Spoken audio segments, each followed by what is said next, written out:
शाक्यों का अपना एक संघ था। 20 वर्ष की आयु की होने पर हर शाक्य तरुण को शाक्य संघ में दीक्षित होकर संघ का सदस्य बनना होता था। सिद्धार्थ 20 वर्ष के हो चुके थे। अब उनके लिए यह समय था कि वह संघ में दीक्षित होकर उसका सदस्य बने। शाक्यों का अपना एक सभा भवन था जिसे वह संस्थागर के नाम से जानते थे। यह कपिलवस्तु में स्थित था। संघ की सभाएं संस्थागर में होती थीं। सिद्धार्थ को संघ में दीक्षित कराने के उद्देश्य से राजा सुद्योधन ने शाक्य पुरोहित को संघ की एक बड़ी सभा बुलाने को कहा। तदनुसार कपिलवस्तु में शाक्यों के संस्थागर में संघ एकत्रित हुआ। सभा में पुरोहित ने प्रस्ताव रखा कि सिद्धार्थ को संघ का सदस्य बनाया जाए। शाक्य सेनापति अपने स्थान पर खड़ा हुआ और उसने संघ को संबोधित करते हुए कहा, शाक्य कुल के सुद्योधन के परिवार में उत्पन्न सिद्धार्थ गौतम संघ का सदस्य बनना चाहते हैं। उनकी आयु 20 वर्ष की है और वह हर तरह से संघ का सदस्य बनने के योग्य हैं।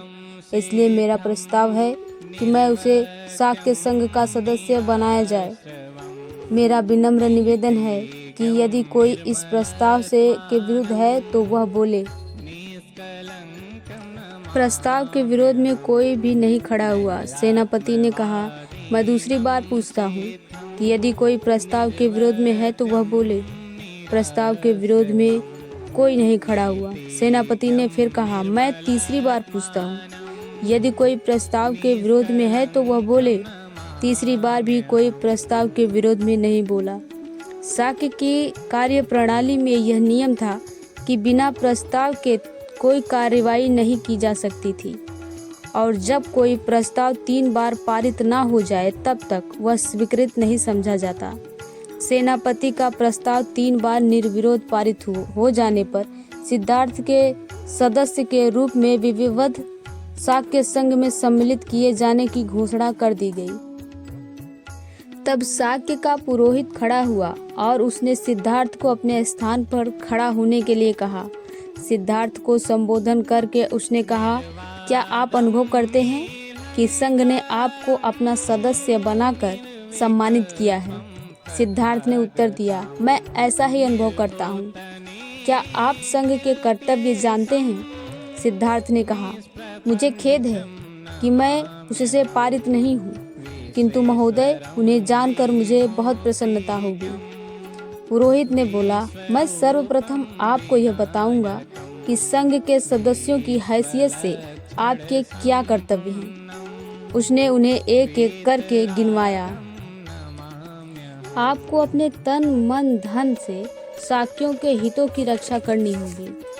आपको कभी भी संघ की सभाओं में अनुपस्थित नहीं रहना होगा। आपको बिना किसी भय या पक्षपात के किसी भी शाक्य का पता चलने पर खुलकर बोलना होगा। यदि आप पर कभी कोई दोषारोपण किया जाए तो आप क्रोधित नहीं होंगे। दोषी होने पर अपना दोष स्वीकार कर लेना और निर्दोष होने पर सफाई देने का पूर्ण अवसर भी प्राप्त होगा। पुरोहित ने आगे कहा, मैं अब आपको बताऊंगा कि क्या करने से आप संघ की सदस्यता से वंचित हो जाएंगे। व्यभिचार करने से आप संघ के सदस्य नहीं रह सकते। हत्या करने से आप संघ के सदस्य नहीं रह सकते।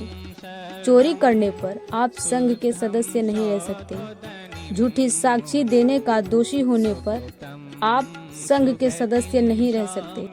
सिद्धार्थ ने कहा, मान्यवर, मैं आपका कृतज्ञ हूँ कि आपने मुझे संघ के अनुशासन से संबंधित नियमों से परिचित कराया है। मैं आपको विश्वास दिलाता हूँ कि मैं उनके अर्थ और व्यंजन सहित उन्हें पालन करने का भरसक प्रयास करूँगा। आगे का भाग अगली वीडियो में।